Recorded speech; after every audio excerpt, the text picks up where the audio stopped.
1,88,000 మందికి ఈ data centre పూర్తయి ఇండైరెక్ట్గా డైరెక్ట్గా డేటా సెంటర్ తాలూకా జాబ్స్ 1,88,000 మందికి జాబ్స్ రాబోతున్నాయి.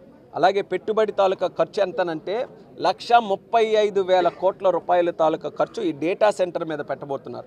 డేటా సెంటర్ అని అంటే వచ్చేది కేవలం డేటా సెంటర్గా. డేటా సెంటర్ అని అంటే కొన్ని బిల్డింగులు కట్టాలి. బిల్డింగులు కట్టేది మన తాలూకా లేబర్ ఉంటారు, మన తాలూకా ఇంజనీర్స్ ఉంటారు, మన తాలూకా కన్స్ట్రక్షన్ రంగంలో పనిచేసే వాళ్ళు ఉంటారు. వాళ్ళందరికీ ఉద్యోగాలు వస్తాయి. దానితో పాటు ఒక పవర్ ఇండస్ట్రీ, వాటర్ ఇండస్ట్రీ, అక్కడ ఉండే ఫుడ్ ఇండస్ట్రీ, టూరిజం ఇండస్ట్రీ, ఇలా రకరకాల ఇండస్ట్రీస్ అన్నిటికీ కూడా ఒక ఎకనామిక్ యాక్టివిటీ క్రియేట్ అయ్యి 1,35,000 కోట్ల రూపాయలు ఖర్చు పెట్టి ఒక పెట్టుబడి తీసుకొని వస్తే ఉద్యోగాలు రావంటున్నారనంటే ఎంత విమర్శ చేయడానికి హద్దులు లేకుండా ఏ రకంగా ప్రవర్తిస్తున్నారు ఇవి గమనించాలి.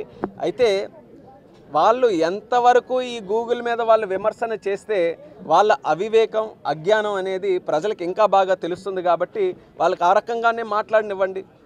ప్రజలు కూడా ఒకసారి గుర్తు చేసుకుంటున్నారు, మనం అసలు ఎందుకు ఓడించాం వాళ్ళకి అన్నది ఎవరైనా మర్చిపోతే ఈ గూగుల్ మీద చేసిన విమర్శలకి వాళ్ళకు కూడా అనిపిస్తుంది, దీనికోసమే మనం ఓడించాము, ఇంత అజ్ఞానంతో ఉన్నారు కాబట్టి మనం ఓడించామని ఆ వైసీపీ తాలూకా ఆ యొక్క బ్రాండ్ ఏదైతే